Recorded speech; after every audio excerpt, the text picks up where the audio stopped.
se le llamó, y se los había comentado, hormona luteotrópica, ¿sí? A diferencia de la que vimos ayer, hormona luteinizante, mientras que la luteinizante lo que hace es formar al cuerpo lúteo, esta hormona es luteotrópica porque actúa sobre el cuerpo lúteo. Ahora bien, también se le llama hormona lactotropina porque actúa sobre la glándula mamaria, hormona lactotrópica por la misma razón, PRL de prolactina, luteotropina, ¿sí? Mamotropina, hormona lactógena, ¿sí? Es una hormona que se sintetiza en las células mamotropas o células lactotropas, ¿sí? O mamotrofas, lactotrofas de la hipófisis, de la adenohipófisis. Es una hormona de tipo proteínico de 200 aminoácidos. Es una hormona muy grande en tamaño bioquímicamente hablando y con un parecido muy grande con la hormona del crecimiento, ¿sí? Que ya lo vimos, cuando vimos hormona del crecimiento dijimos, se parece mucho a la prolactina. Ahora vemos la prolactina y tenemos que hacer alusión también a que se parece a la hormona del crecimiento, ¿sí? También es parecida a la somatomamotropina coriónica humana que ya habíamos hablado y que decíamos que es una hormona que tiene que ver con la calidad de la placentación. Ahora bien, ¿sí? Para que esta hormona pueda ser producida o no en la adenohipófisis, tiene que haber un control hipotalámico. Y el control hipotalámico es lo que llamamos en su momento la hormona liberadora de la prolactina. Ya expliqué que terminó siendo la dopamina, ¿sí? Y con respecto a la hormona no liberadora, sino la hormona inhibidora. La hormona liberadora propiamente, sí, pues está en interrogación todavía, porque en buena medida sigue siendo un factor. Ahora bien, esta hormona, ¿qué es lo que hace? Tiene muchos efectos y les insisto, por su parecido estructural con la hormona del crecimiento, vamos a ver que hay algunos efectos y también algunos estímulos que hasta cierto punto podríamos decir que comparte precisamente con la hormona del crecimiento, ¿sí? Esta hormona, ¿sí?, estimula el desarrollo de los conductos galactóforos y estimula la síntesis de leche, ¿sí? Ojo con esto, esto es algo que deben ustedes poner atención, ¿sí?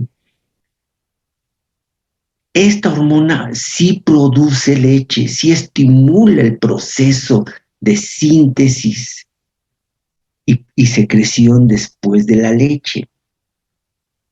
Y a diferencia de la oxitocina, quiero establecer esta diferencia muy importante.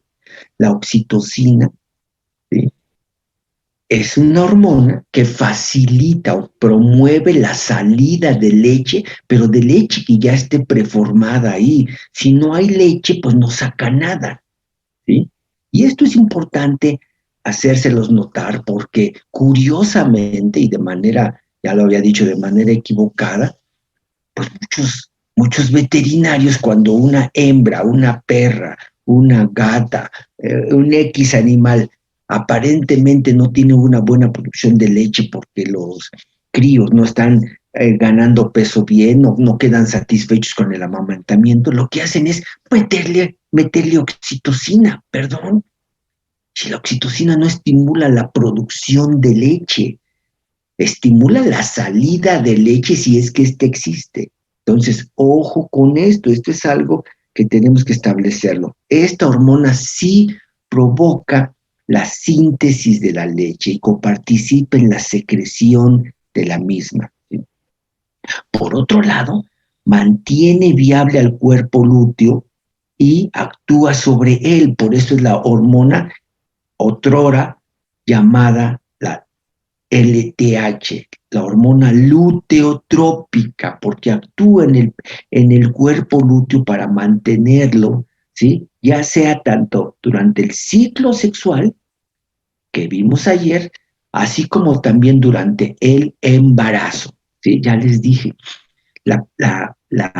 para que una hembra pueda gestar, necesita tener durante todo el periodo de gestación alta concentración de progesterona. Y lo vimos el día de ayer.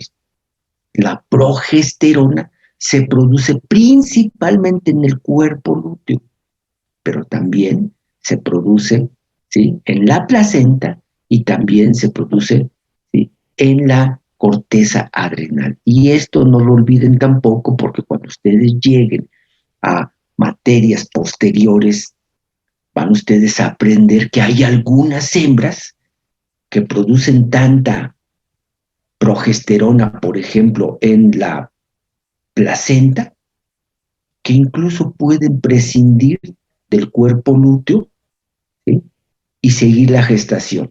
¿Por qué pueden seguir la gestación? Porque tienen otra fuente de progesterona, que en este caso sería la placenta. Pero eso lo van ustedes a aprender después y van ustedes a aprender diferencias, ¿sí? Algunas hembras entonces no necesitan el cuerpo lúteo, ¿sí?, durante toda la gestación, porque hay otra fuente de abastecimiento de progesterona. Lo que sí es cierto es que todas las hembras, todas, ya sea de una fuente o de otra fuente, todas las hembras solamente pueden gestar si tienen altos niveles de progesterona.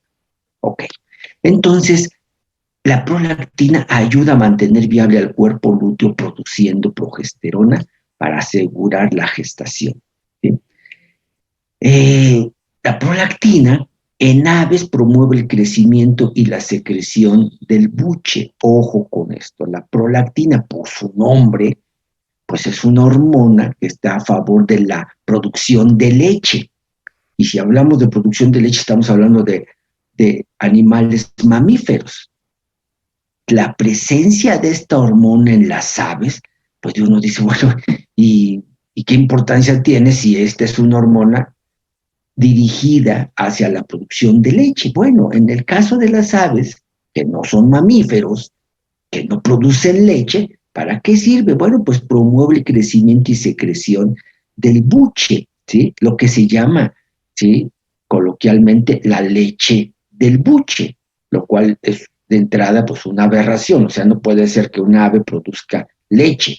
Por un lado, pues no tiene glándula mamaria, pero así se le llama, ¿sí? Acuérdense, y ustedes seguramente han visto una gran cantidad de documentales en los que evidentemente cuando una hembra tiene polluelos, ¿sí?, ella va a colectar, a obtener alimento donde pueda, ¿sí?, y estos alimentos el ave los, los traga, ¿sí?, y los lleva precisamente a lo que se llama el buche. ¿Qué es el buche? Pues ustedes lo habrán estudiado en anatomía, ¿sí? El buche es una estructura que está precisamente, es una dilatación esofágica, ¿sí? Una dilatación esofágica que precisamente permite el almacenamiento temporal de los alimentos que obtiene el ave, ¿sí? Pero en este almacenamiento temporal que es el buche, no solamente es un sitio físico de almacenamiento, en realidad ahí hay capacidad de secreción del epitelio, ¿sí? Y entonces ahí con las secreciones del buche, con el agua que ingiere, ¿sí?, va a irse, valga la expresión, como remojando, como preparando el alimento, ¿sí?, que este animal va a llegar a ofrecer a sus polluelos.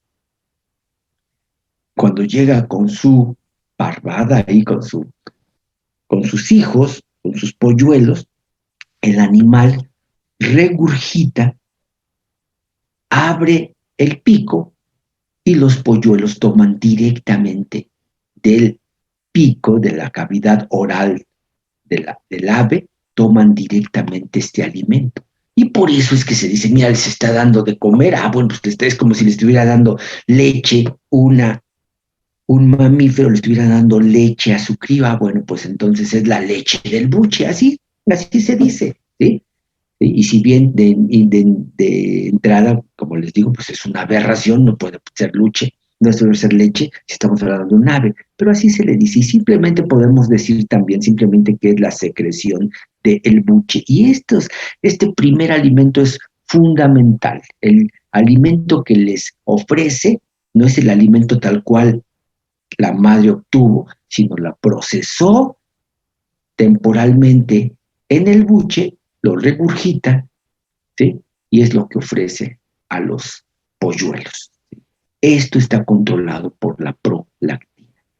También se ha observado que esta hormona estimula lo que llamamos la conducta materna, este instinto de protección que tienen las madres para proteger a su hijo o a sus críos, a sus polluelos, etcétera, está correlacionado con altos niveles de prolactina. Acuérdense que en ese sentido también participa la oxitocina. Ya dijimos en su momento que la oxitocina también es una hormona que está incrementada en una madre que está protegiendo y alimentando a sus críos, ¿sí? Entonces, ojo, también estimula la conducta materna. Inhibe la ovulación si hay amamantamiento. Ojo con esto, la prolactina, ¿sí? La prolactina es una hormona que evidentemente, como lo estamos viendo aquí, facilita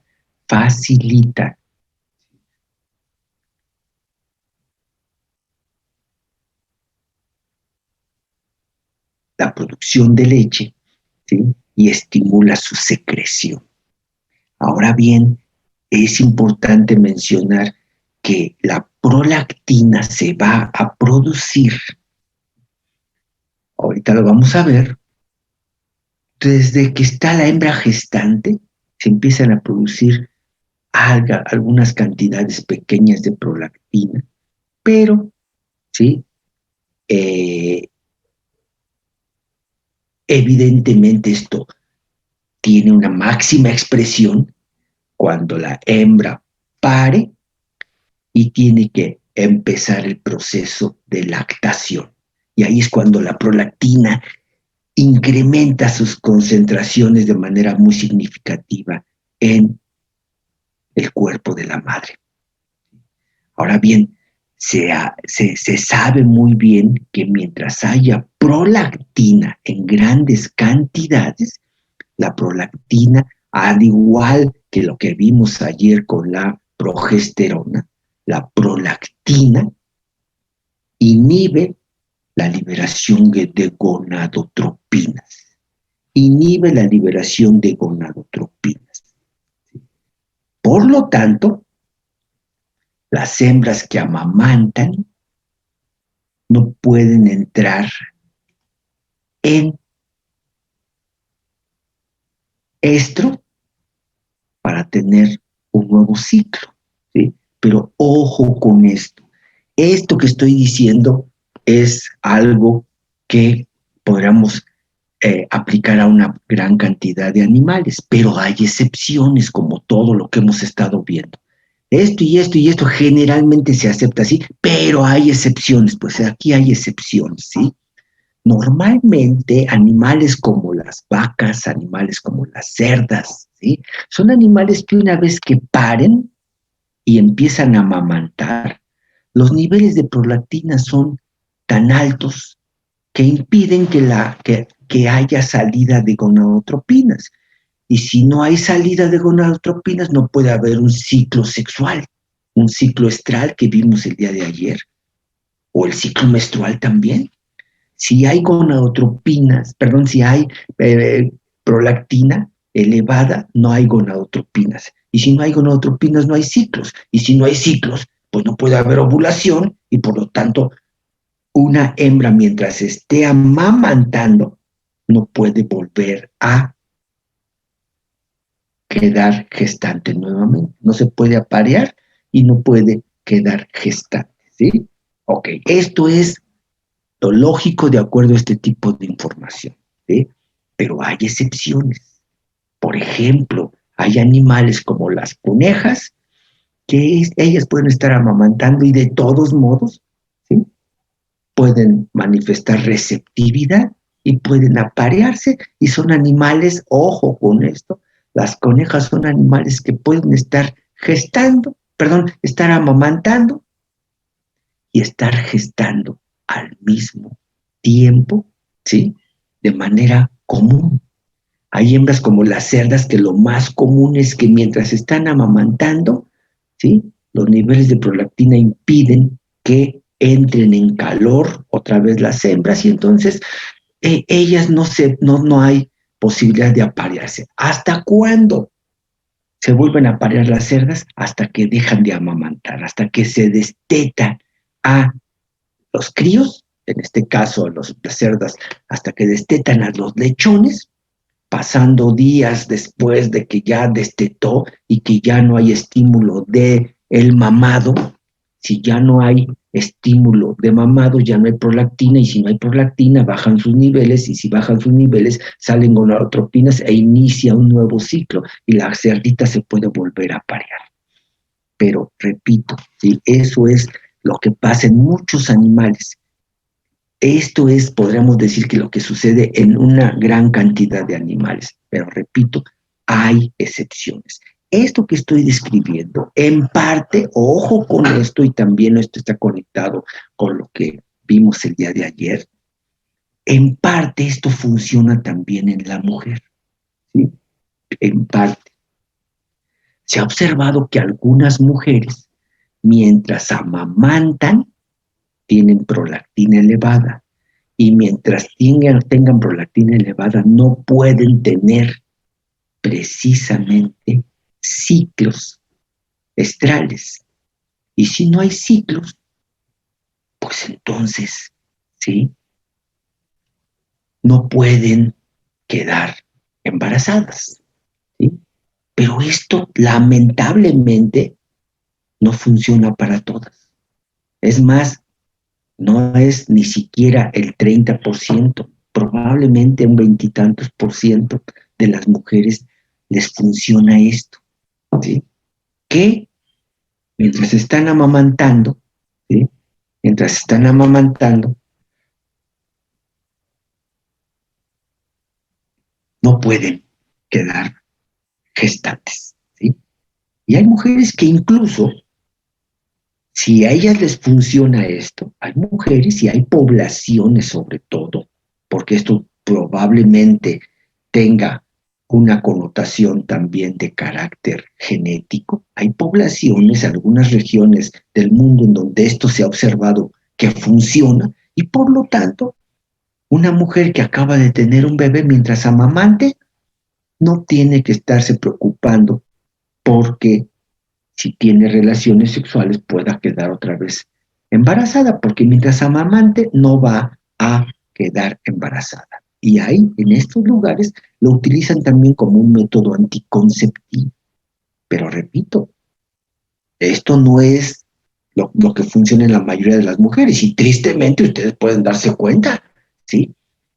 Hay mujeres que acaban de tener un bebé, ¿sí? Y perdón, pero a los 2, 3 meses ya están otra vez embarazadas, ¿sí? Y no es, y no es raro, ¿sí? Yo ya tuve alguna vez el conocimiento de unos hijos que nacieron el mismo año. Uno de los hijos nació en enero y el otro hijo nació en noviembre del mismo año. Ahora sí que son hermanos y nacieron el mismo año. ¿Por qué? Pues porque precisamente, ¿sí? Volvió a quedar embarazada la señora, ¿sí? Precisamente porque pues, no tuvo la precaución y entonces, bueno, este mecanismo evidentemente no le funcionó. Entonces, ojo con esto, ojo con esto. Esto es una situación en la cual se puede decir que en general, mientras haya amamantamiento, no puede haber gonadotropinas. Y si no hay gonadotropinas, no hay ovulación. Y si no hay ovulación, no puede haber concepción. Pero no siempre funciona. ¿Sí? Por otro lado, eh, así como hemos comentado, todas las hormonas, todas absolutamente, están presentes en ambos sexos. Y aunque algunas de ellas tienen funciones destacadas en un sexo, pues van a tener funciones también en el otro. Y esta es una situación también aquí. ¿Qué hace la prolactina? Si sirve para producir leche, si sirve para amamantar, si sirve para hablar acerca de la conducta materna que hace en el sexo masculino. Bueno, pues en el sexo masculino algún efecto se ha observado en el proceso de la espermatogénesis. No se sabe exactamente, pero sí se observa que sí tiene algún efecto sobre la espermatogénesis. ¿Sí? También incluso se ha observado que puede participar en el control de la aparición de la pubertad. ¿Se acuerdan cuando hablamos de la pubertad, de este proceso de maduración endocrinológica y neural que va a permitir que un individuo que biológicamente es infértil, después de este periodo de maduración, se vuelve un individuo fértil? Bueno, pues en este proceso que quedamos, que es muy complejo con la participación de una gran cantidad de elementos, pues aquí hay uno más. También la prolactina puede tener algún efecto. Estimula la síntesis de receptores para LH en ovarios y en testículos. Ya vimos el día de ayer lo que hace la LH en los ovarios, lo que hace la LH en los testículos. Estimula el crecimiento corporal por su parecido con la hormona del crecimiento. Y esto es algo muy evidente, tanto en los animales de granja, ¿sí? Como los animales domésticos en general, y perdón, con todo respeto, como también en caso de la mujer. Se observa esto de manera muy evidente. ¿Sí? Cuando una mujer jovencita gesta, y claro, si además está bien alimentada, porque aunque esté bien jovencita, si no está bien alimentada, pues no va a crecer. Pero cuando una mujer bien alimentada y joven gesta, crece, se desarrolla físicamente, y esto es algo muy evidente. ¿Sí? Mujeres que durante mucho tiempo han procurado, o porque así es su naturaleza, son mujeres muy delgaditas, muy delgaditas. ¿Sí? Si están jóvenes y han decidido ser mamás, es evidente, y las expresiones son comunes de la gente que dice, oye, a esta mujer le sentó bien la maternidad, mira qué guapa se puso, ¿sí? Porque desarrolla, crece la prolactina, ¿sí? Va a estimular propiamente, ¿sí? El desarrollo físico, ¿sí? Que se va a exacerbar por la presencia de esta y de otras hormonas que ya también hemos comentado, que participan. Entonces, ojo, ¿sí? Estimula el crecimiento corporal, estimula la producción hepática de factores de crecimiento, ojo con esto, por su parecido estructural con la hormona del crecimiento, la prolactina también puede estimular al hígado a producir factores de crecimiento. Y entonces ahí vemos, ¿sí? ¿Por qué una hembrita jovencita que gesta crece rápidamente y se desarrolla físicamente? ¿Ok? Entonces, ojo con esto.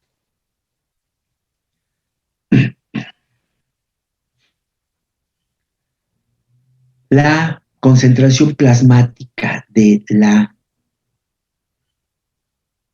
prolactina, ¿sí? Fíjense, en este caso se hace alusión al hombre y a la mujer y después también a los animales, ¿sí? De granja.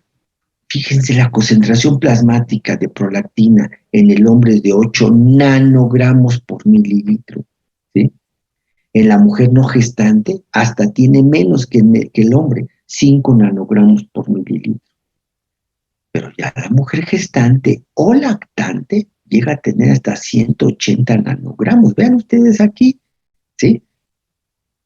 Pasa de 5 nanogramos hasta 30 y tantas veces más la concentración, 180 nanogramos. En los animales presentan concentraciones proporcionales similares. ¿En qué sentido? También es bajo en el animal no gestante, muy alto en el animal gestante y o lactante también.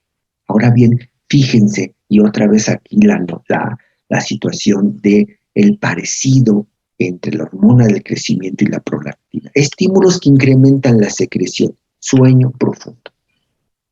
¿Qué dijimos de la hormona del crecimiento? Los niños deben de crecer y deben de dormir mucho para que crezcan. ¿Sí? Bueno, pues aquí también el sueño profundo. También es importante, ¿sí? Hay que hacer notar que en parte una mujer, por ejemplo, lactante, pues pobrecita, se la pasa luego a veces durmiendo. ¿Por qué? Pues porque también en la madrugada se despierta el bebé, hay que darle de comer, hay que atenderlo, etcétera, etcétera, ¿sí? Y el sueño profundo estimula la salida de la prolactina. La misma lactancia, obviamente que es muy importante. Entre más el lactante estimule la glándula mamaria, entre más estimule va a salir más prolactina. Y hace un rato lo comenté, ¿sí? En el momento en el que destetemos al lactante, deja de haber estimulación sobre la glándula mamaria y declina la producción de prolactina. Pero mientras haya estimulación física de la glándula mamaria, estimulación por el acto del mamado, ¿sí? Va a haber entonces estimulación para que salga la prolactina. Y la prolactina, insisto, va a estar teniendo efecto directo sobre el desarrollo y mantenimiento de la estructura de la glándula mamaria, pero además va a estimular la producción de leche. Por otro lado, ojo, se ha observado también que la actividad sexual, y esto se sabe a partir de la mujer, se sabe que cuando tiene relaciones sexuales hay un coito, ¿sí? Hay liberación de prolactina, ¿sí? Y esto se sabe precisamente gracias a la mujer, que reporta cuando ella está amamantando, ¿sí? En este periodo de amamantamiento, si ella tiene relaciones sexuales, ¿sí? Aun cuando su pareja no estimulara físicamente su glándula mamaria, el hecho de tener relaciones sexuales hace que los pechos se le llenen de leche, ¿sí? Y acuérdense también que esto lo mencionamos con la oxitocina. La oxitocina también cuando hay relaciones sexuales, y por eso lo vimos, cuando hay relaciones sexuales, aumenta la concentración de oxitocina. Pues ahora les digo que también durante las relaciones sexuales aumenta la concentración de prolactina. El ejercicio y el proestrés. Esto fue algo que también hice énfasis en la hormona del crecimiento. Los niños, para que crezcan, deben de hacer mucho ejercicio y gastar energía y caer en proestrés, que ya les dije, les adelanté. El proestrés es lo que es un estrés benéfico y en donde uno está programando algunas actividades que causan estrés, pero que son benéficas. Les hablé acerca de esto, ¿sí? También aquí está correlacionado. El embarazo como tal, conforme avanza la gestación, la prolactina empieza a secretarse progresivamente a mayores cantidades. Y justamente una vez que se da el parto, ahí adquiere su máxima concentración y se inicia el proceso de la lactación. Esto por cuestiones fisiológicas, ¿sí? Ahora bien, lamentablemente también hay una gran cantidad de situaciones en las cuales la prolactina sale en grandes cantidades, pero ya bajo condiciones patológicas, ¿sí? No es raro, lamentablemente no es raro que haya muchas hembras, ¿sí? Y también muchas mujeres que lamentablemente puedan tener tumores hipotalámicos o tumores hipofisiarios, ¿sí? Los tumores hipotalámicos técnicamente se les llama craneofaringiomas, ¿sí? Cuando se están afectando propiamente, ¿sí?, algunas áreas por, por ciertos procesos tumorales, en muchas ocasiones, lamentablemente, de tipo canceroso, ¿sí?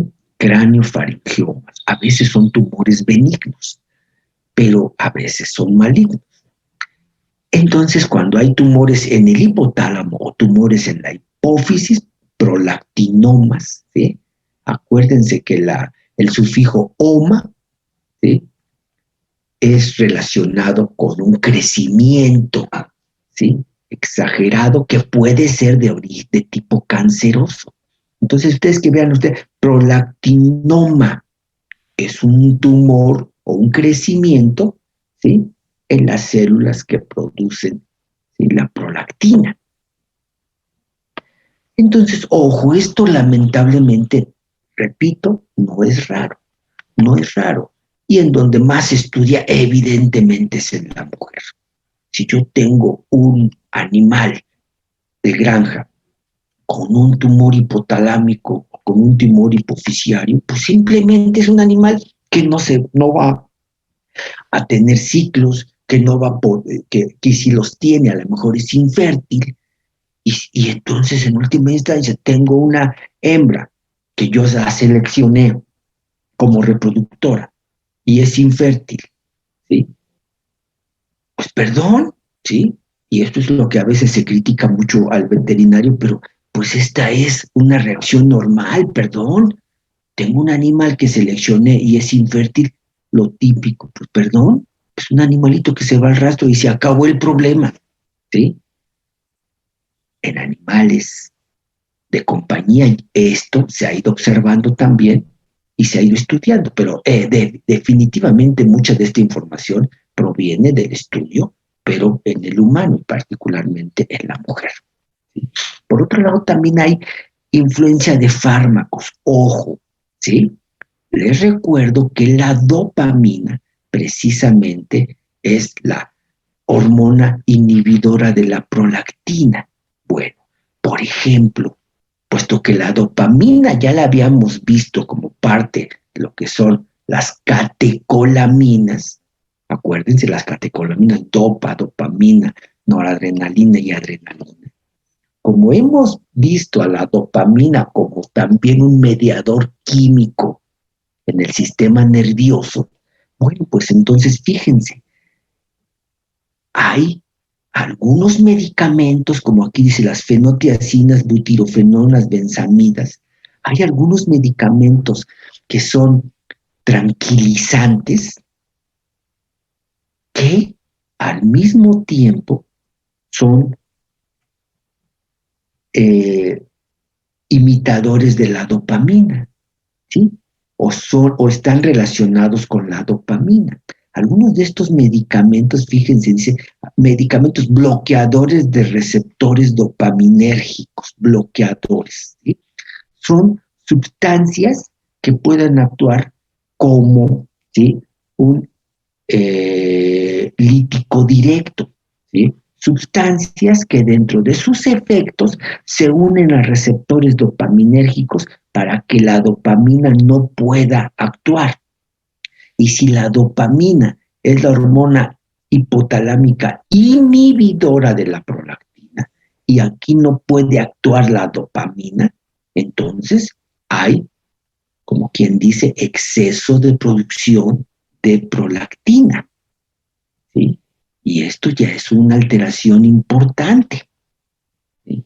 También agentes que disminuyen, estos ¿sí? Interfieren con la acción de la hormona normal, que es la dopamina, la hormona hipotalámica. Estos medicamentos interfieren, ¿sí? Alteran la acción de la dopamina. ¿Por qué? Porque no puede actuar ella porque sus receptores están ocupados. Aquí hay también otros tipos de medicamentos que disminuyen la concentración de dopamina. ¿Por qué? Porque actúan en contra de la dopamina, ¿sí? Y estas son la reserpina, la alfa-metildopa, ¿sí? Entonces, que disminuyen la concentración de dopamina. Y si disminuyen la concentración de dopamina, pues insisto, la dopamina, que tendría que inhibir la producción de prolactina, pues no se inhibe y entonces hay exceso de producción de prolactina. Y vamos a ver más adelante que hay muchos problemas por el exceso de producción de prolactina, ¿sí? Ahora bien, ya lo comenté, durante el proceso de gestación, para que este proceso tenga lugar, para que haya gestación, definitivamente debe de haber progesterona en altas concentraciones. Les recuerdo que el cuerpo lúteo que vimos ayer, el cuerpo lúteo produce progesterona principalmente, y por eso aquí hay 3 signos de más, y en parte estrógenos.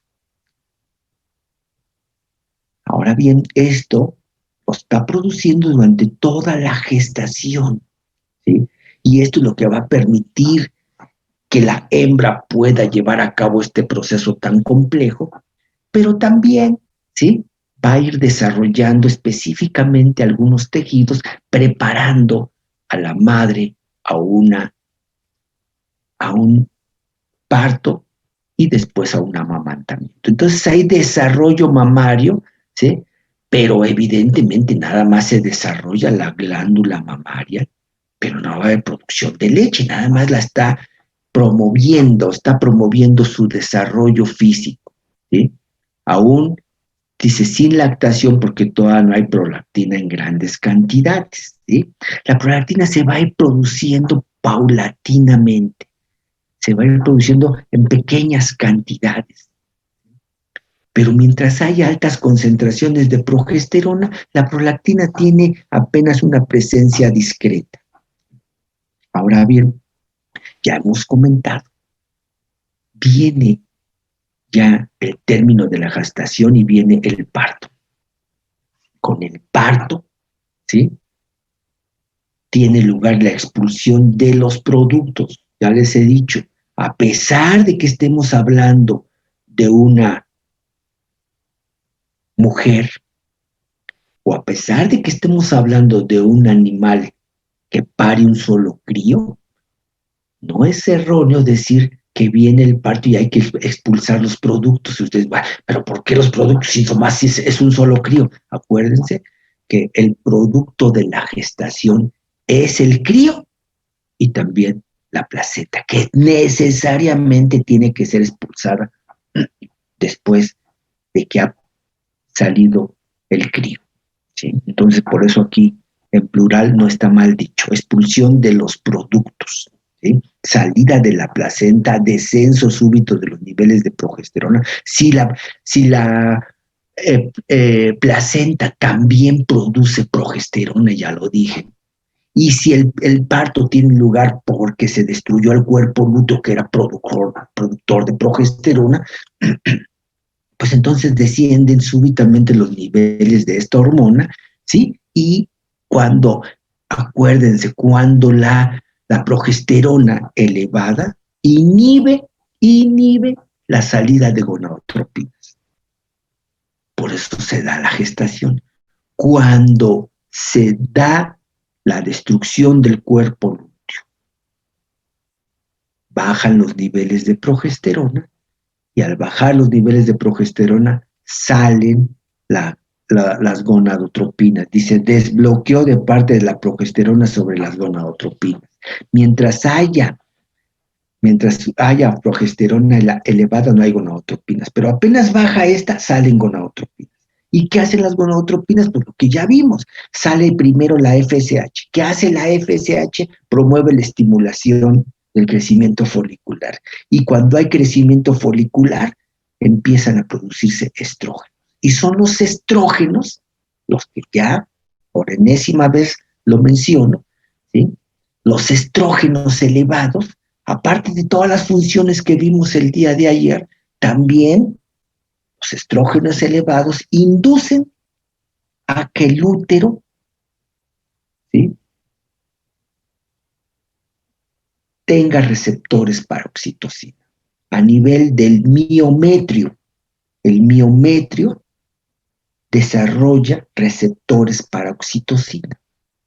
Y solamente es ahí, cuando ya teniendo receptores, la oxitocina sale de la neurohipófisis y va a su órgano blanco, en este caso hacia el útero, e induce contracciones. Y ya vimos y explicamos todo cómo se lleva a cabo el parto.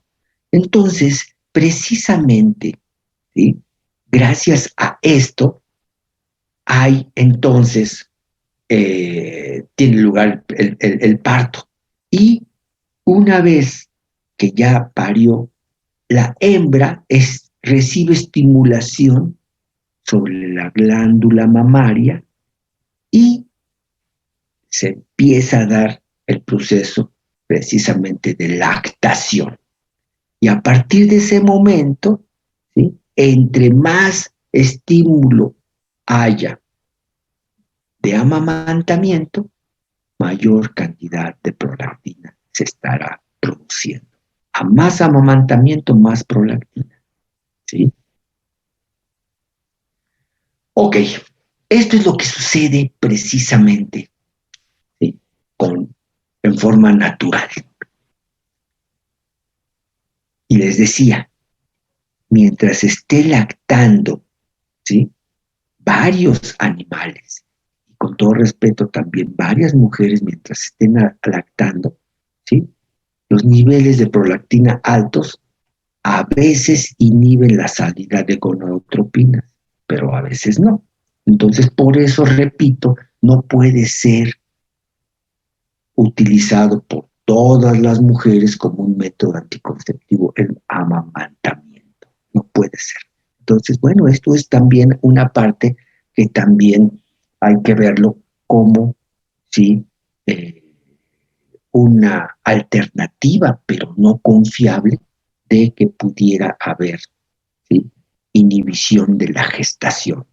Entonces, ojo con esto. Ahora bien, vayamos a la cuestión patológica, en donde podemos también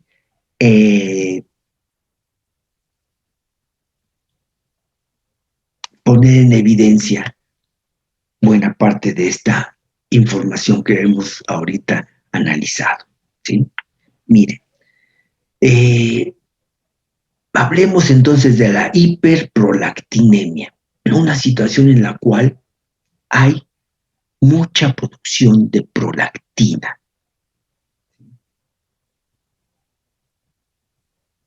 Esto es obviamente una situación patológica, la hiperprolactinemia. Algo sucede que se empieza a producir mucha prolactina, ¿sí? Y esto, como lo dije hace un rato, ¿sí?, perdón, yo sé que estamos en fisiología veterinaria, pero hay mucho de esta información que hay relativamente, tampoco voy a decir que no hay relativamente poca información en los animales, ¿sí? Y más en animales de granja, por ejemplo, ¿sí? Les repito, vamos ahorita a describir qué pasa con la hiperprolactinemia y técnicamente decimos, si este animal de granja tiene esto y esto y esto, perdón, se va a rastro y se acabó el problema, ¿sí? Así se resuelven muchas cosas en animales de granja. y no me voy a estar deteniendo a ver si la vaquita, si la cabra, si la borrega, si la cerda tiene, perdón, es infértil, no me produce, se va a rastro y se acabó. ¿Sí? Entonces, perdón, aquí tengo que caer en ejemplificar esto con el humano, que evidentemente es donde más se ha estudiado, ¿sí? Y en el caso veterinario también se estudia en los animales de compañía. Y antes, hablar de animales de compañía, pues casi nos circunscribíamos a qué? A perros y a gatos, ¿sí? Ahora están integrándose por cuestiones de caprichos de la sociedad, se están integrando otros animales. ¿Quién lo iba a decir? Perdónenme, pero ¿quién iba a decir que iba a llegar un momento en el que la gente buscara como animal de compañía, animales pues de granja o animales silvestres, perdón, ¿sí? Como si no tuviéramos suficiente oferta con los perros y con los gatos. Miren, tenemos todo, prácticamente si hablamos de perros, tenemos todos los tamaños, todos los temperamentos, todos, casi todos los colores, todos los tamaños, ¿sí?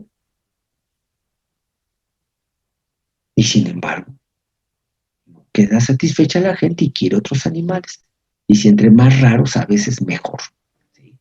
Y ahora tenemos a gente que tiene, perdón, pero pues ahora resulta con que los cerdos también son animales de compañía y tenemos a los cerdos vietnamitas y a cerdos X, ¿sí? Y tenemos a gente que ahora ya ha adquirido a cabras como animales de compañía y ha tenido, en fin, ¿sí? Y animales silvestres también.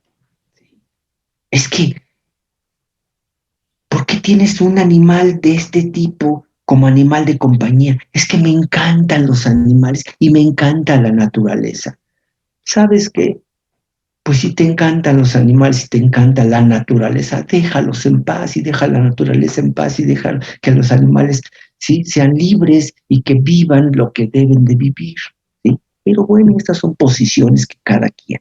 Y ¿sí? Si ustedes piensan de esa manera, pues cada quien, estamos en libertad de cada quien elegir lo que queremos. Lo que sí es cierto, insisto, es que a partir de esta situación, pues sí, de repente, ¿sí?, podemos encontrar este tipo de síndromes de hiperprolactinemia, por ejemplo, ya se han observado en perros y en gatos, ¿sí? Pero ahorita voy a explicar lo que sucede en el humano porque es donde más se ha estudiado y donde es muy evidente. A ver, entonces, si hablamos de hiperprolactinemia, ¿sí?, se dice, y eso los libros lo dicen, el Gannon, el Gayton, el Hussey, ¿sí?, todos estos autores hablan acerca de que la hiperprolactinemia en el varón es bastante raro, ¿sí?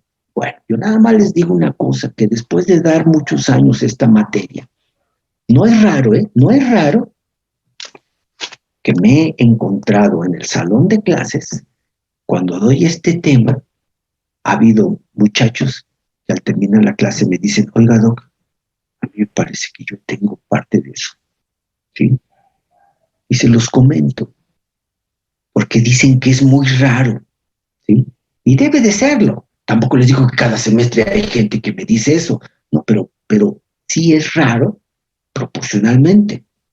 Obviamente somos tantos ya millones de personas que bueno, pues se llega a presentar este caso. Pero ojo con esto, fíjense, ¿qué pasa por la hiperprolactinemia en el varón? ¿Sí?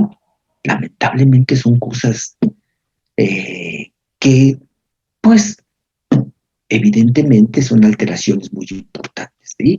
De entrada, imagínense nada más, impotencia sexual, ¿sí? De entrada, nada más eso. Pues perdón, pero pues la sexualidad es sumamente importante y el día de ayer hablábamos, aunque sea un poquito acerca de esto. Perdón, ¿sí? Nosotros tenemos una sexualidad bien establecida, bien desarrollada, que tenemos que disfrutar, que tenemos que, ¿sí?, saber, ¿sí?, poner en práctica, y por eso hay que informarse, muchachos. Por eso es la invitación de lo que les dije el día de ayer. Por eso infórmense. No puede ser, no puede ser que se argumente que hay tantos embarazos no deseados por falta de información, por favor. No puede ser eso, ¿sí? Pero entonces hay que informarse y ejercer la sexualidad con responsabilidad, ¿sí? Y evidentemente teniendo conocimiento a profundidad de todo esto. Pero bueno, ¿sí? Entonces aquí de entrada este individuo no tiene acceso a esto. Hay una impotencia sexual. Descenso de la libido. ¿Qué es la libido? El apetito sexual, ¿sí?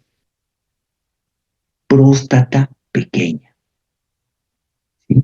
Hipogonadismo, ¿sí? Los testículos ni siquiera se desarrollan muy bien, y aunque se desarrollen no son productivos en las cantidades que debieran, ¿sí? Lamentablemente no todos pudieron haber visto a lo mejor la película de La increíble máquina humana, pero los que la vieron no me dejarán mentir. Ahí hablan acerca de los millones, pero millones de espermatozoides que se producen, ¿sí?, cada día en el sexo masculino. Entonces, hipogonadismo implica disminución de la producción y evidentemente también disminución en la calidad de los espermatozoides producidos, y por lo tanto hay, ¿sí?, infertilidad, ¿sí? Por otro lado, el exceso de prolactina provoca ginecomastia y galactorrea. Ginecomastia y galactorrea. Aumento de tamaño por desarrollo de la glándula mamaria y producción de leche, ¿sí? Es importante reconocer que el sexo masculino también tiene glándula mamaria, y que si bien está, pudiéramos decir, como atrofiada en la gran mayoría del sexo masculino, si hay estimulación hormonal, puede haber desarrollo y puede haber esta función. Entonces vean ustedes esta situación, ¿sí? Además está asociado la hiperprolactinemia con obesidad y distribución femenina de, del pelo y del vello, ¿sí? Ojo con esto. ¿A qué me refiero con esto? Distribución femenina del pelo y del vello púbico, por ejemplo, ¿sí? Bueno, rápidamente les digo, distribución femenina del pelo. Vean ustedes aquí, aprovechando esta imagen, el hombre, característicamente, el hombre adulto tiene las famosísimas entradas, que aquí ya prácticamente está este hombre medio calvo, pero las famosísimas entradas son características de el hombre, ¿sí? Las mujeres no tienen entradas en la línea del pelo, ¿sí? Esto es característico del hombre. ¿Qué pasaría entonces con un hombre con hiperprolactinemia que tendría una distribución del pelo no, sin entradas? ¿Sí? Ojo con esto. Fíjense, si ustedes ven a niños antes de la pubertad, la línea del pelo, ¿sí?, es continua y no hay entradas en los niños. Niños y niñas tienen una línea de pelo continua y se parece su límite de crecimiento del pelo, ¿sí?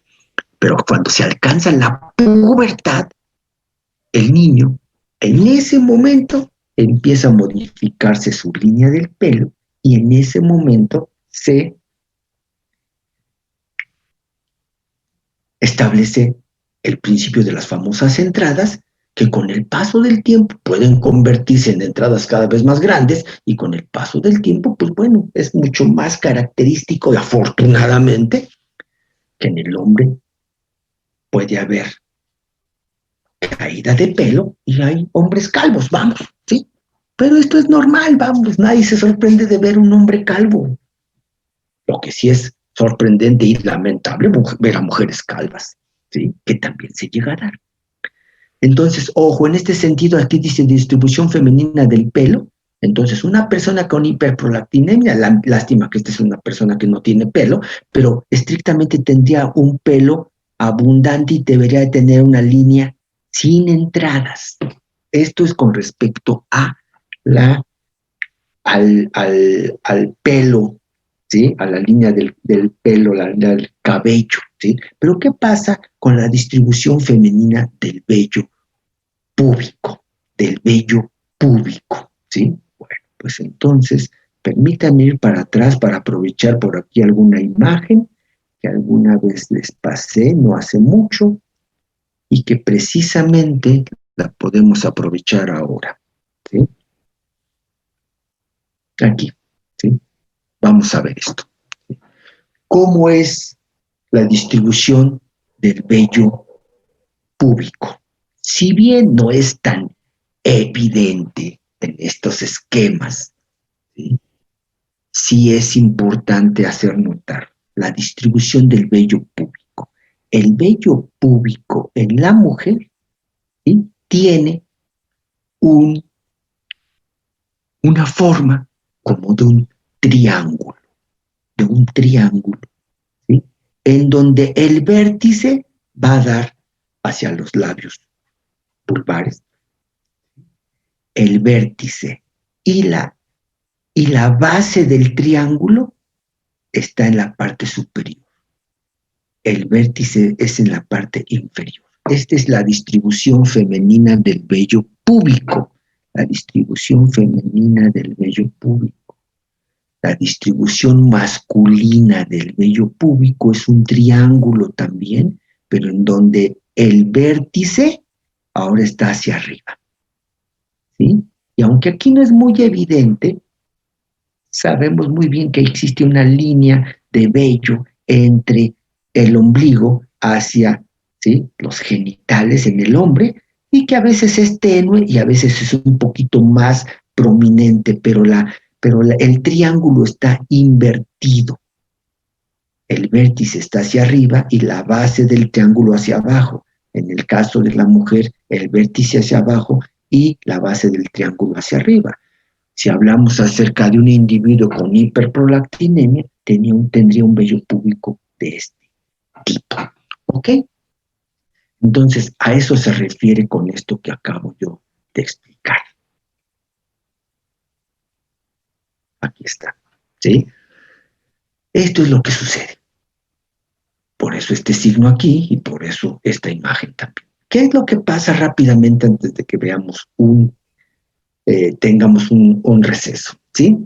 ¿Qué pasa con la hiperprolactinemia en la mujer? Es la alteración hipofisiaria, ojo, es la alteración hipofisiaria más frecuente de la mujer. Esto es lo que reportan los endocrinólogos. Y el problema en la mujer se llama síndrome amenorrea galactorrea.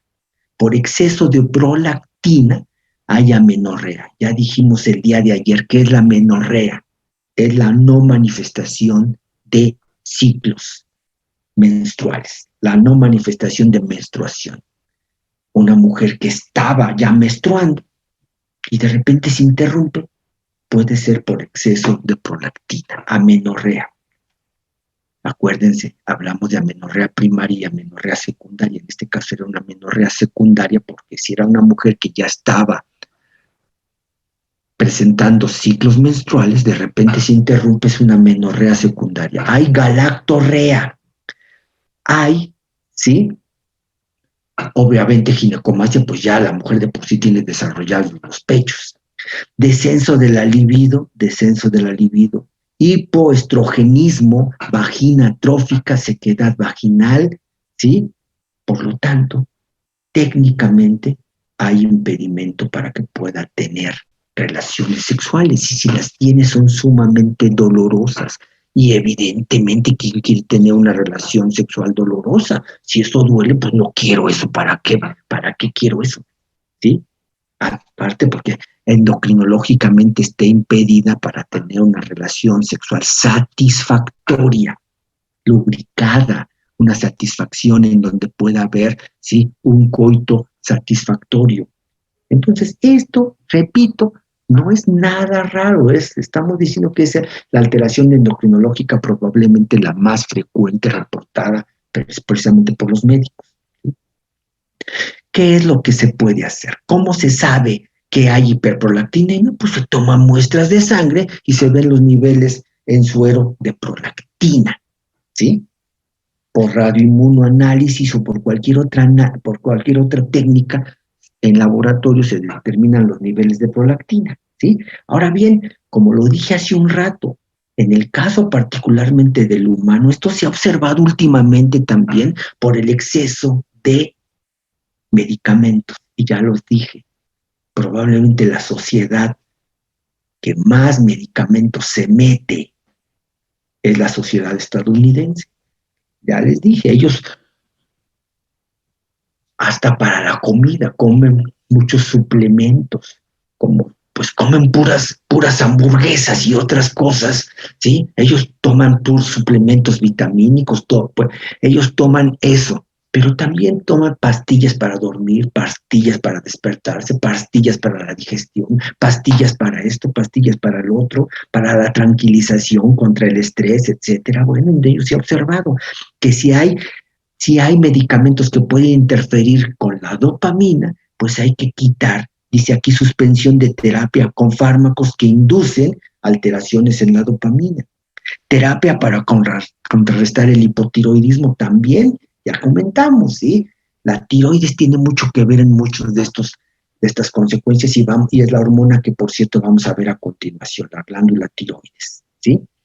Y si hay prolactinomas, estamos hablando de tumores a nivel de la hipófisis, bueno, pues habrá las terapias clásicas contra los tumores, radioterapia, cirugía, ¿sí?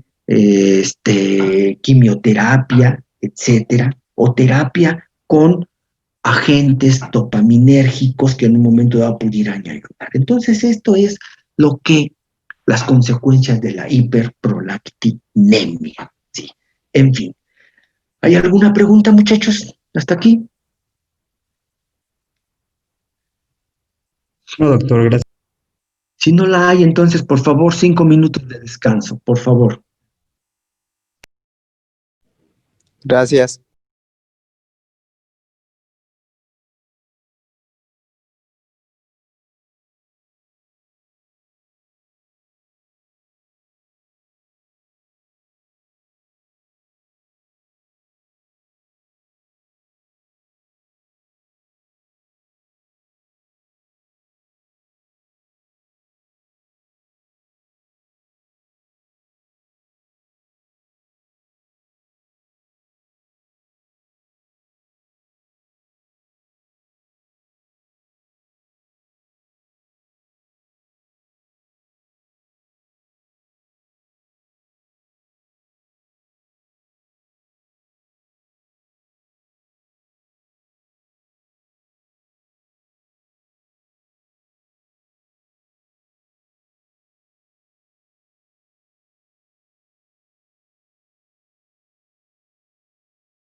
Hola, ya de regreso. Vamos a continuar, por favor.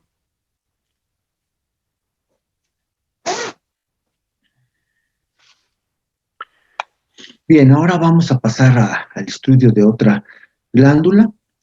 Hemos hecho alusión a ella en varias ocasiones por su importancia, ¿sí? Esta es la glándula tiroides. La glándula tiroides es una de las glándulas que empieza a funcionar a más temprana edad del nuevo individuo, ¿sí? ¿Por qué? Porque es fundamental para el crecimiento, para el desarrollo del nuevo individuo. Obviamente cuando éste se está generando, pero después también a lo largo de toda su vida. ¿Sí?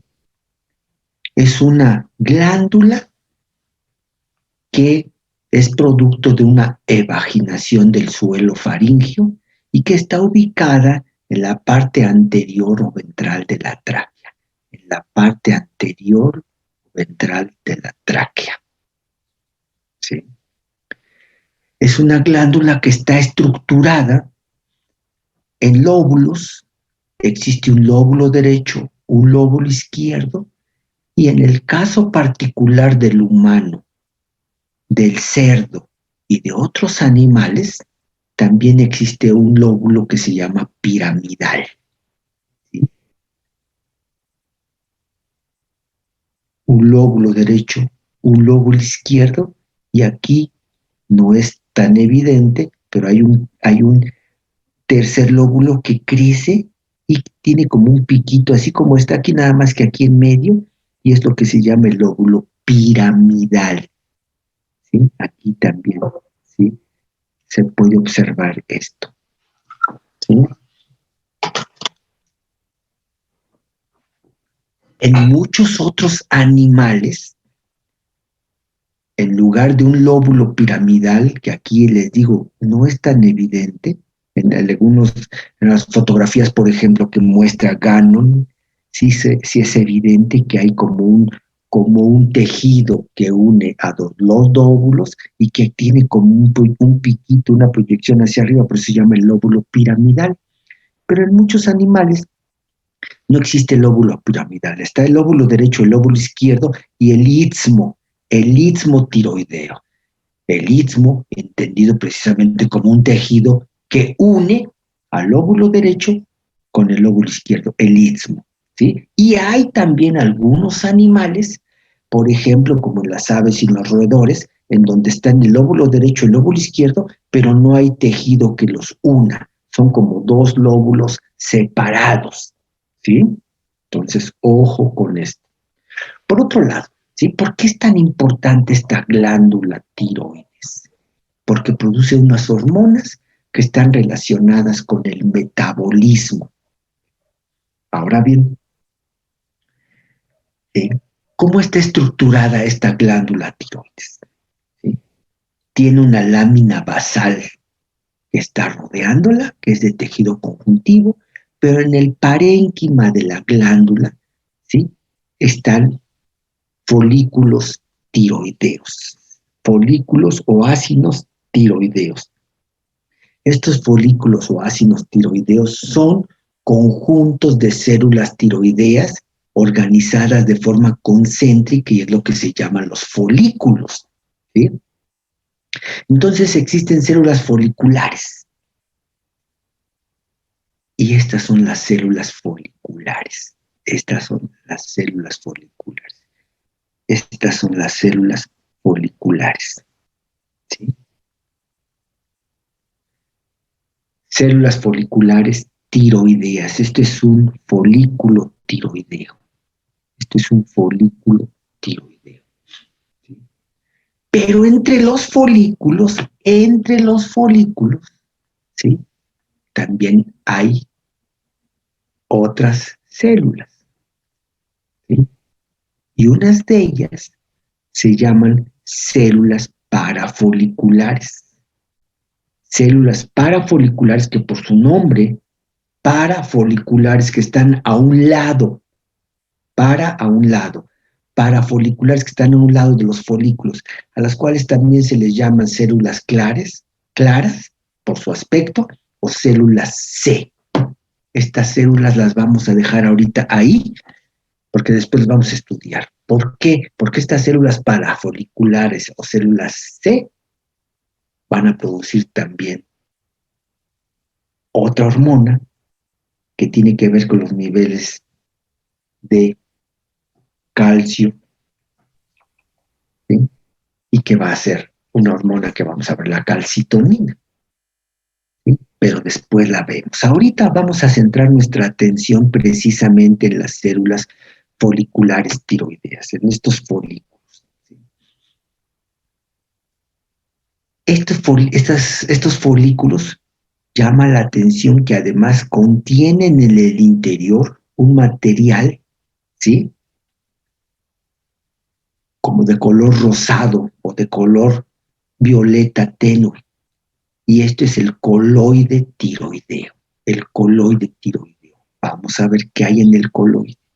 Y ojo, ¿sí? Aquí están esquemáticamente, ¿sí? Aquí está un folículo tiroideo y aquí está en el centro el coloide. Y nótese que en este caso se observa como las células foliculares, ¿sí? Tienen un borde particular. ¿Por qué? Porque son células que constantemente están fagocitando el coloide tiroideo. ¿Por qué lo fagocitan? Porque es el sitio en donde se están sintetizando las hormonas tiroideas. Y este coloide no solamente son hormonas tiroideas, sino muchos otros elementos, proteínas de alto peso molecular y otros elementos que están aquí, ¿sí? Y obviamente, ojo con esto, si nosotros observamos histológicamente una muestra de tiroides y las células están bien desarrolladas como en este esquema y además están muy activas, están fagocitando mucho coloide. Y esto es lo que se observa aquí. Estos espacios blancos es simplemente espacios que dejó esta célula que fagocitó el coloide que tenía enfrente, ¿sí? Y que obviamente en el momento en el cual se murió el animal y se hizo la histología, pues se dio esta circunstancia. Aquí se ven estos espacios porque aquí estas células acaban de fagocitar coloide. Y ojo con esto, si estamos hablando de una tiroides muy activa, una tiroides que está trabajando mucho, ¿por qué? Pues porque tiene un metabolismo el individuo muy acelerado. ¿Por qué? Porque a lo mejor es un atleta de alto rendimiento. ¿Por qué? Porque a lo mejor es una mujer gestante. ¿Por qué? Porque es un niño en crecimiento. Ok, entre más actividad tenga la tiroides, más fagocitosis tiene, ¿sí? Y por lo tanto, proporcionalmente hay menos coloide que de repente en algunos folículos es muy evidente que hay mucho coloide. Por ejemplo, aquí es tanto el coloide que las células están como replegadas. Fíjense en qué se parece esto a esto, pues en poco, porque las células aquí están como aplastadas, replegadas, porque se ha acumulado el coloide. ¿En dónde pasa esto? Pues en un individuo que tiene poca actividad, o probablemente en un individuo enfermo, y estaríamos hablando un aspecto así de un hipotiroideo, porque se acumula el coloide, pero es un coloide que no se utiliza y es un individuo que tiene poca actividad tiroidea y entonces un hipotiroideo. Entonces, ojo con esto, ¿sí? Por eso dice aquí, de apariencia diferente según el nivel de actividad. Hay mucha actividad, mucha fagocitosis. Hay poca actividad, poca fagocitosis y acumulamiento del coloide. Ahora bien, ¿sí? Las funciones de estas células que forman los folículos tiroideos son las células tiroideas foliculares o periféricas que están precisamente aquí, estas células foliculares. ¿Cuáles son las funciones? captan y transportan yodo. Ojo con esto, ¿sí? Ustedes en bioquímica seguramente les hablaron acerca del yodo. Y seguramente también les hablaron que el yodo es un ion que prácticamente es exclusivo para ser utilizado por la tiroides. El yodo no se utiliza en ninguna otra parte del cuerpo más que en la tiroides. Entonces, todo el yodo que entra a través de la alimentación es dirigido hacia la tiroides. Es el único sitio en donde se utiliza el yodo. Entonces, las células foliculares captan y transportan yodo. Sintetizan TGB, que es la tiroglobulina. Tiroglobulina. ¿Qué es la tiroglobulina? ¿Sí? La tiroglobulina es una macroproteína que va a servir en parte como molde, valga la expresión, para que ahí se produzcan, ¿sí?, las hormonas tiroideas. Entonces la tiroglobulina es una proteína necesaria para que se produzcan las hormonas tiroideas.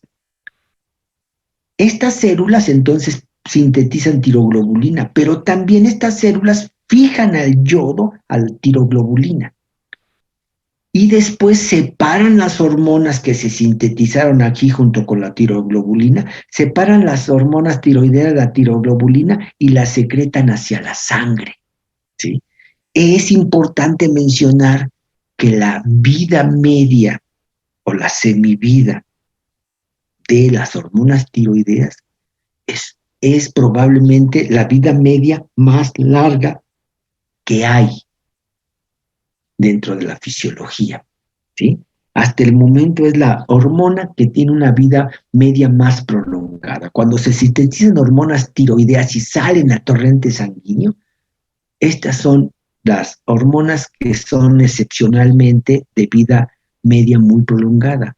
Puede durar hasta días, ojo con esto, hasta días la vida media, ¿sí? Y depende de los animales de los que estemos hablando. Hay algunos en donde la vida media dura 2 o 3 días. Hay algunos animales de donde dura 5 hasta 6 días la vida media de las hormonas tiroideas. Ok. Es importante mencionar que en el centro de los folículos, y ya lo estábamos viendo, en el centro de los folículos, ¿sí?, está el coloide tiroideo, que es una materia constituida por una gran cantidad de proteínas, básicamente. Y una de esas proteínas, la más importante, se llama la tiroglobulina. Pero además ahí existe toda una maquinaria bioquímica, enzimática, para producir las hormonas tiroideas. Y obviamente también ahí se encuentra el yodo que ha sido captado y transportado por estas mismas células. Ahora bien, ojo con esto, ¿sí? Todo este proceso para que pueda tener lugar la síntesis de hormonas tiroideas, evidentemente está controlado por hormonas.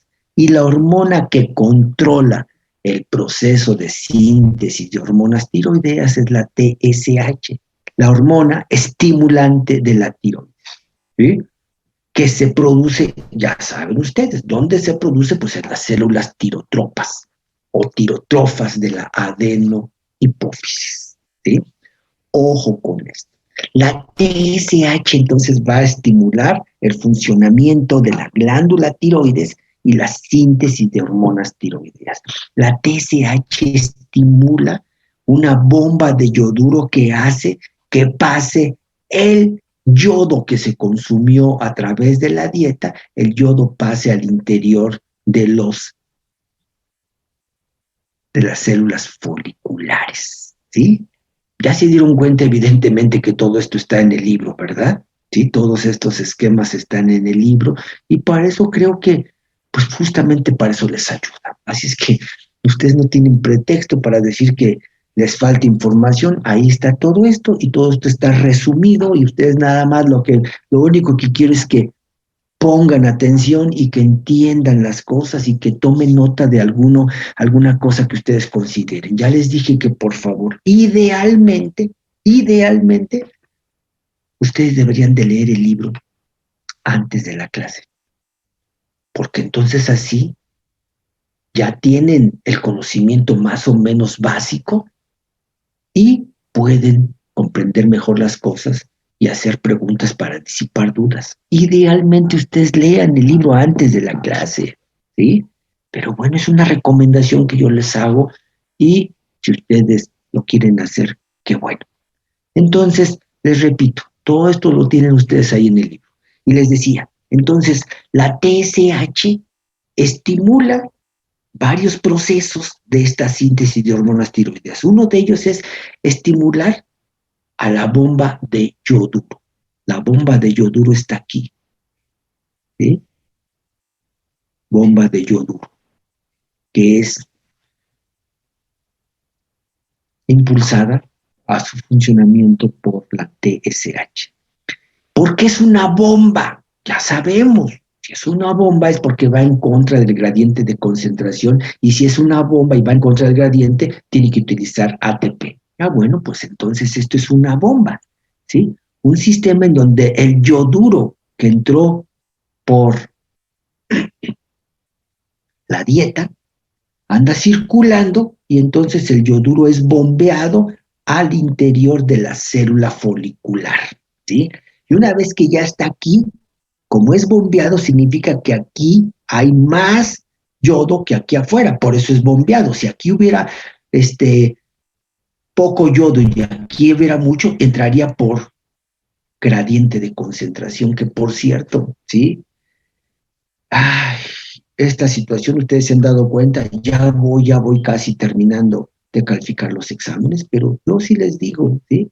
Eso de haber contestado la guía y que se hayan confiado de alguien más que la resolvió, intentó resolverla, pues bueno, pues ustedes ya se dieron cuenta. Sí, solo ustedes, yo ya me di cuenta que así lo hicieron, que todo el mundo se aprendió como perico y eso decepciona un poco, muchachos, porque si ustedes ya habían estudiado de verdad y alguien les presenta y dice, no te preocupes, mira, aquí está la guía ya resuelta y apréndetela. Perdón, si alguien ya estudió y ve eso, dice, no, oye, perdón, aquí no está bien contestado esto, ¿eh? No está bien contestado, ¿sí? ¿Por qué menciono esto? Pues porque cuando les digo que es el gradiente electroquímico, todos contestaron lo mismo, o la gran mayoría, ¿sí? Resulta que el gradiente electroquímico, según ustedes y según las respuestas que están ahí, son producto de la ósmosis y son producto de no sé qué cosa, en donde además el soluto pasa de donde está menos concentrado hacia donde está más concentrado. Perdón, ¿eh? Si un soluto pasa de donde está menos concentrado a donde está más concentrado, es ir en contra del gradiente de concentración. Y si va en contra del gradiente de concentración, necesariamente tiene que haber gasto de energía. Pero les repito, ¿sí? Ya hasta me lo sé de memoria, ya nada más veo y de repente hay los mismos errores, los mismos ejemplos y las mismas calificaciones también, entonces, perdón, ¿sí? Entonces, ya vieron ustedes, yo les pedí que esta semana, ¿sí? Pues poco a poquito voy calificando porque les digo que esta semana, al rato todavía tengo yo que aplicar exámenes, les digo que estamos terminando los semisemestres, pero nada más les quiero comentar eso, ¿sí? Fue un error haber contestado esto en grupo y haber confiado en que lo habían contestado bien. Repito, sí decepciona un tanto el hecho de que la gran mayoría de ustedes hayan confiado en respuestas que alguien de muy buena intención seguramente les dijo, no te preocupes, aquí está ya la respuesta y apréndetelo. Y se lo aprendieron también, que lo escribieron tal cual.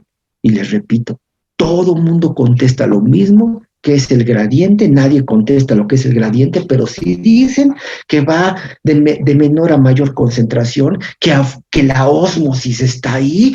Yo quisiera ver que alguien me explique cómo afecta la ósmosis al gradiente electroquímico, pero bueno. Que todo mundo dice que los mecanismos de transmisión de calor, los mismos ejemplos y todos con los mismos errores. Bueno, ¿qué quieren que les diga? A lo mejor la situación va a ser que entonces, pues así hacen las cosas, pues entonces a lo mejor para el próximo examen, pues mejor no les doy guía. ¿Para qué? Pónganse a estudiar cada quien por su cuenta y estudien mucho. En fin, ya platicaremos después al respecto, pero aquí me llamó la atención por esto, porque les digo, si pasa de un lugar donde está menos concentrado a un lugar donde está más concentrado, tiene que ser por un sistema de transporte activo. Y hay gasto de energía, aquí hay gasto de energía. El yodo entonces ingresa, ¿sí?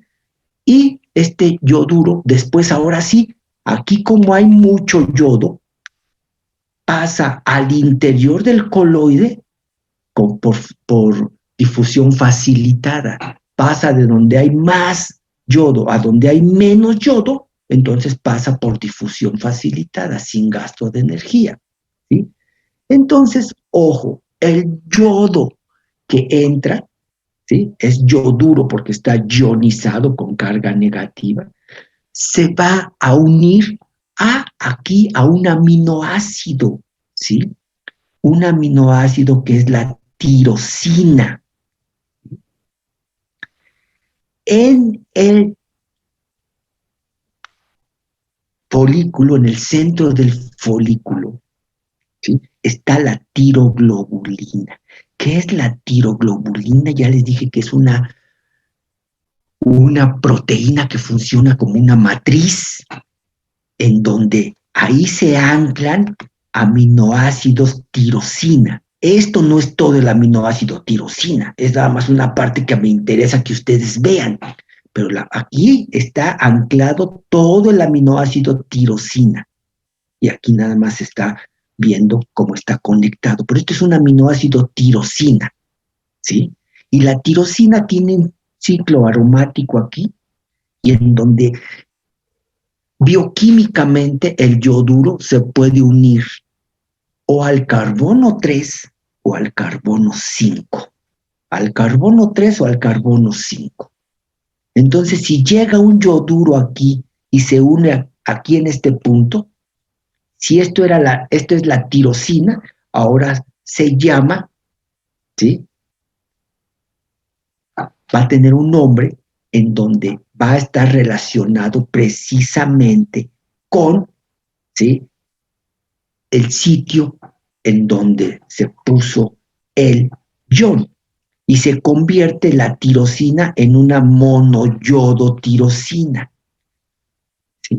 En este caso sería la 3-monoyodotirosina. ¿Qué significa? Que es una tirosina que en el carbono 3 tiene un yodo. Entonces la 3-monoyodotirosina. ¿Sí? Pero supongamos que el yoduro que entró no se ubicó en el carbono 3, sino en el 5. ¿Cómo le llamo a esto? Pues la 5-monoyodotirosina. ¿Sí? Y esto es lo que en conjunto se le llama los MITS. ¿Qué es un MITS? Pues es una monoyodotirosina. Ya puede ser 3 o 5 monoyodotirosina. Pero ojo, si el yodo es suficiente y puede unirse al carbono 3 y al carbono 5, entonces se convierte en la 3,5-diyodotirosina. Diyodo, porque ya son dos yodos. Y entonces a esta se les llama en grupo los DITs. MITS, monoyodotirosina, DITs, diyodotirosina. Y a este proceso de yodación se le llama la organificación o yodación orgánica. Yodación orgánica porque el yodo se une a este ciclo aromático de la tirosina, ¿sí? Y entonces se forman MITs y DITs. Y este es un proceso, este proceso de organificación o iodación orgánica también es consecuencia del efecto de la TSH. Y después viene otro efecto de la TSH, que es el proceso de acoplamiento. ¿Sí? Fíjense, una vez que ya tengo yo MITs y DITs, ¿sí? Gracias a la TSH, se rompe aquí esta molécula o este aminoácido se rompe en este punto y este ciclo aromático se pone enfrente de otro. Entonces, por ejemplo, fíjense, aquí nada más con esta imagen tengo aquí, ¿sí?, un DIT que se le puso enfrente otro DIT. Entonces, DIT con DIT se suman el DIT. Pero puede ser que yo tenga aquí un DIT y se le ponga enfrente un MIT. ¿Sí? O tengo un MIT y se le pone enfrente un DIT. Entonces, ojo con esto, fíjense. ¿Cómo se llamará este compuesto? Si este es el carbono 3 y este es el carbono 5, entonces este es 3, 5, 3', 5' tetrayodotironina. Y ya deja de ser un aminoácido y ahora se transforma en la hormona T4, que repito es 3, 5, 3', 5' tetrayodotironina. Ok, ahora veamos este. ¿Cómo se llama? 3, 5, 3' triyodotironina. ¿Cómo se llama este? 3, 3', 5' triyodotironina. Y estas son las hormonas tiroideas. ¿Sí? 3, 5, 3' triyodotironina o T3.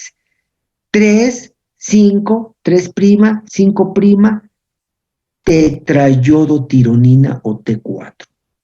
Y como esto es una situación aleatoria, también se produce una hormona que se llama la 3, 5' triyodotironina inversa. Triyodotironina inversa. Ojo con esto.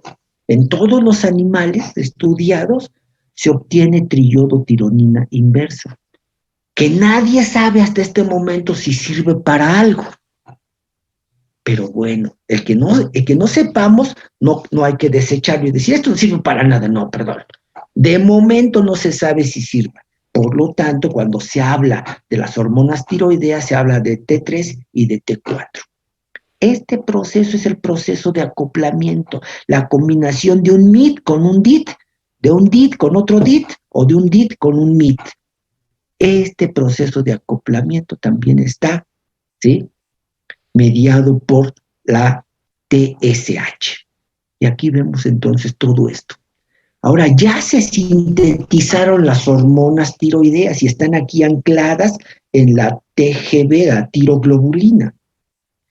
Si se necesitan hormonas tiroideas porque llegó la orden desde la hipófisis, que fue la TSH, o desde la hipotálamo, que fue la hormona liberadora de la TSH, si se necesitan hormonas tiroideas, estas células foliculares fagocitan el coloide, fagocitan todo esto, ¿sí?, en conjunto lo fagocitan, ¿sí? Lo fagocitan y por eso decíamos, por eso se da esta actividad de fagocitosis y por eso están comiendo, valga la expresión, fagocitando, estas células están fagocitando el coloide. ¿Sí? Entonces fagocitan el coloide y obviamente a una vez que lo fagocitan se forma una vacuola fagocítica.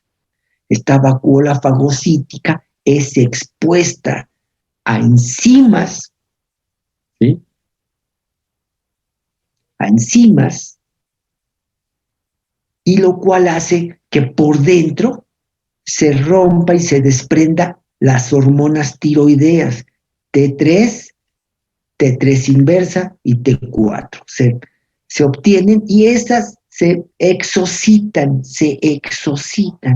hacia el torrente sanguíneo. ¿Sí? Ahora bien, solamente salen las hormonas tiroideas, todo lo demás, que es el coloide, que es el yodo que estaba suelto, que es todo lo demás, se queda aquí y se recicla por exocitosis. Entonces, solamente se expulsan las hormonas tiroideas y se recicla todo lo demás, ¿sí? Para que vean la naturaleza como es sabia y cómo nos enseña que todo hay que aprovecharlo. Y por eso ahora tendríamos que reciclar todo lo que más se pueda y tratar de generar menos desechos. La naturaleza, no cabe duda, la naturaleza nos enseña y es sabia. Bueno, pues entonces aquí salen las hormonas tiroideas. Y conste que todo esto que acabo de describir es lo que aquí está. Captan y transportan yodo, sintetizan tiroglobulina, fijan yodo a la tiroglobulina y que es precisamente los aminoácidos de tirosina. Separan las hormonas tiroideas de la tiroglobulina y las secretan a la sangre. Es lo que estamos hablando. Las secretan hacia la sangre. Pero estas hormonas, a pesar de que se originaron a partir de aminoácidos, son hormonas que estrictamente tienen muy poca carga eléctrica. Podríamos decir que como casi no tienen cargas eléctricas, se comportan más como un compuesto liposoluble más que hidrosoluble. Y ya sabemos y lo hemos visto que cuando una hormona no es hidrosoluble, sino es liposoluble, tiene que unirse a proteínas chaperonas. Y en este caso se une a proteínas que ya están en la sangre, que funcionan como proteínas de asociación o proteínas chaperonas. ¿Sí? Entonces, ojo, este proceso importante, el proceso de acoplamiento, ¿sí? Va a ser entonces también influencia de la TSH. Ahora bien, aspectos importantes que aquí dice que habríamos que resaltar. Cuando la glándula está activa, las células son cuboidales y columnares, son cuboidales, ¿sí? Las células son cuboidales, ¿sí? Son muy evidentes. Las hormonas tiroideas se transportan por el plasma ligadas a proteínas plasmáticas. ¿Cuáles son las principales proteínas plasmáticas que actúan como chaperonas? La albúmina, la transtiretina, la globulina fijadora de tiroxina, la prealbúmina, la fijadora de tiroxina, bueno, aquí está repetida, perdón, etcétera. ¿Sí? Pero no son unas, sino son varias. Probablemente la más importante y la más abundante sea la albúmina, que actúa como proteína chaperona para que se transporten las hormonas tiroideas. Las principales vías metabólicas de las hormonas tiroideas, cuando ya no se van a utilizar, ¿sí? Es porque van a llegar justamente al hígado y van a experimentar la desyodación y a veces se conjugan con algunos compuestos y que ya dijimos en el hígado se da este gran proceso de eliminación de muchas sustancias que ya no son útiles metabólicamente. Todo esto tiene lugar en el hígado. Las hormonas tiroideas son los factores principales en el control del metabolismo basal. Ojo con esto. Las hormonas tiroideas son importantísimas porque van a estar regulando el metabolismo de todas las células de nuestro cuerpo. La ingesta de compuestos que inhiben la recaptación o la unión del yodo orgánico bloquean la capacidad de la tiroides para secretar hormonas tiroideas y producen bocio. Esto lo vamos a ver más adelante. Que nosotros, lamentablemente, podemos ingerir algunas sustancias y algunos están en sustancias químicas, que es lamentable que estemos consumiendo todo esto, o bien también en algunos alimentos puede ser que algunos alimentos contengan sustancias que interfieran con la síntesis de hormonas tiroideas, y lo vamos a ver más adelante, ¿sí? Ok, entonces decimos, ¿sí? Que ya una vez que se dio la síntesis, ya quedamos con que las células fagocitan, obtienen, ¿sí? Todo el coloide, pero después ya en el interior de la vacuola fagocítica van separando todo esto, ¿sí? Y separan la T3, perdón, la T4, la T3 y la T3 inversa, ¿sí? La sacan hacia torrentes sanguíneos y une a proteínas plasmáticas que ya vimos ahorita algunos de estos nombres y que aquí están repetidos, ¿sí? Ahora bien, ojo con esto, vean ustedes la proporción, ¿sí? Se produce muchísimo más T4 que T3 y que T3 inversa, pero muchísimo más. Proporcionalmente aquí nos habla cerca de 80 microgramos contra 4 microgramos y 2 microgramos. Entonces, una vez que se producen y se liberan hacia la sangre, se unen a proteínas plasmáticas y entonces quedan asociadas. Fíjense, asociado significa que tanto de lo que se secretó se une a proteínas plasmáticas y una pequeña proporción no se une porque se va a utilizar evidentemente luego en las células. ¿Cuáles son los órganos blancos de las hormonas tiroideas? Básicamente todas las células del cuerpo. Por lo tanto, entonces, apenas salen las hormonas tiroideas y empiezan a actuar en todas las células, ¿sí? Por donde la circulación va pasando, va dejando, por decirlo así, hormonas tiroideas, ¿sí? La hormona tiroidea más abundante, ya quedamos que es T4, y además es la que está, ¿sí? Asociada en grandes proporciones a las proteínas plasmáticas. En una ligera menor proporción está la T3 y es la que se considera que es la más activa. Si tenemos T3 y T4, la que se utiliza es T3, ¿sí? Porque está en menor cantidad asociada. Ahora bien, decimos prácticamente todas las células del cuerpo son susceptibles a que actúe sobre ellas precisamente estas hormonas sobre las células del cuerpo, pero hay excepciones, ¿sí?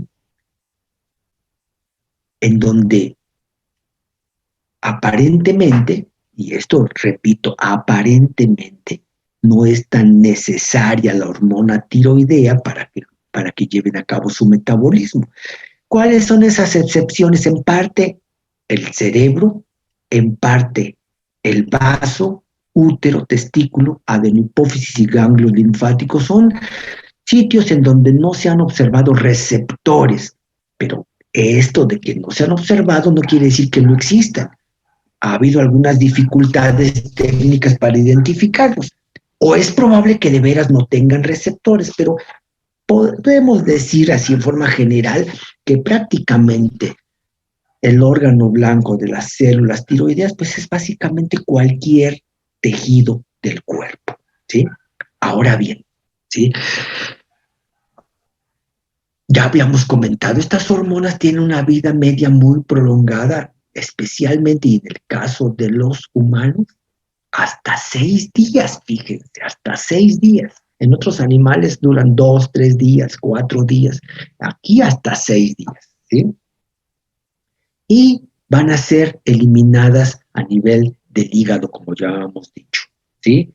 Y a veces se experimenta, dice aquí, circulación enterohepática. Hay algunos compuestos como las hormonas tiroideas y como las mismas hormonas sexuales llamadas, pues, los estrógenos, la progesterona, etcétera, algunas que experimentan circulación enterohepática, que quiere decir que pasan del hígado al intestino y en el intestino se vuelven a absorber, pasan a la sangre y llegan al hígado. Del hígado los expulsa por la bilis el hígado, salen al intestino y del intestino a veces se llegan a absorber otra vez. Son circunstancias que se han observado y eso se le llama la circulación enterohepática. Pero bueno, no es más que una situación particular. Aquí lo importante es hacer notar que es el mismo hígado el que experimenta la liberación, ¿sí?, de este producto cuando ya no es útil. Entonces, ojo con esto aquí, y con esto terminamos la clase, ¿sí? ¿Cuál es el mecanismo de acción de las hormonas tiroideas? Esto ya lo hemos visto, fue un ejemplo de la teoría del receptor intracelular intranuclear, ¿sí? Receptor celular intranuclear. Tanto T3 como T4 pueden atravesar la membrana, porque ya dije que son liposolubles, pueden atravesar la membrana celular y solamente después la T3 puede atravesar la membrana nuclear. Este esquema ya lo hemos visto y aquí otra vez, ¿sí? T3 y T4, ambas, como son liposolubles, pueden atravesar la membrana. Pero a nivel del citoplasma, ¿sí? La T4 se transforma en T3 por una 5' desyodinasa. 5' desyodinasa. ¿Cuál es la diferencia entre T3 y T4? Entre T3 y T4, la 5', el carbón, el yodo que está en el 5', pues llega una enzima que destruye, quita esto, y en este momento la T4 se transforma en T3. Por eso es que les digo aquí que actúa la 5' desyodinasa y transforma T3 en T4. Y por lo tanto, perdón, la transforma el T4 en T3. Y como T3 puede actuar atravesando la membrana nuclear, ahí se encuentra con su receptor intranuclear y ya como con un complejo hormona receptor actúa sobre el DNA, se genera un RNA mensajero, va, ¿sí?, al sitio apropiado para la síntesis de proteínas y este es el efecto biológico. Entonces, es el mecanismo de acción. Y esta es la razón por la cual en algunos textos se cuestiona y se dice, bueno, entonces la T4, perdón, no es más que un precursor de T3. La T3 es la hormona importante. Y la verdad es que en muchos animales esto es cierto. Podríamos decir que la T4 nada más es un precursor de la T3. Probablemente sí, probablemente sí. Pero ojo, hay varios animales en donde se sospecha y se supone que la T4 también puede tener efectos. Entonces, por eso es que en algunos textos dicen, ya quitemos eso de que las hormonas tiroideas, la única hormona tiroidea es la T3. Bueno, pues yo les puedo decir que en veterinaria, eso lo dicen en medicina humana, la única hormona importante es la T3, sí, en medicina humana. En veterinaria, y tomando en cuenta que hay muchos animales que nunca se han estudiado, no podemos decir esto. Entonces, para nosotros en veterinaria, las hormonas tiroideas siguen siendo T3 y T4. Ok. ¿Hasta ahí hay alguna pregunta? Con eso terminamos la clase. ¿Hay alguna pregunta? No, doctor, gracias. Bueno, pues si no lo hay, por favor, vean, estamos terminando un poquito antes de las 9. Relájense y si tienen alguna otra clase, que la disfruten. Que tengan buen día, nos vemos mañana. Ah, no, mañana no, ¿verdad? Hasta el viernes. Sí, hasta el viernes. Hasta el viernes. Bueno, nos vemos, que les vaya bien, hasta luego. Gracias. Gracias. Hasta luego. Gracias. Hasta luego, doctor. Gracias. Hasta luego, cuídense.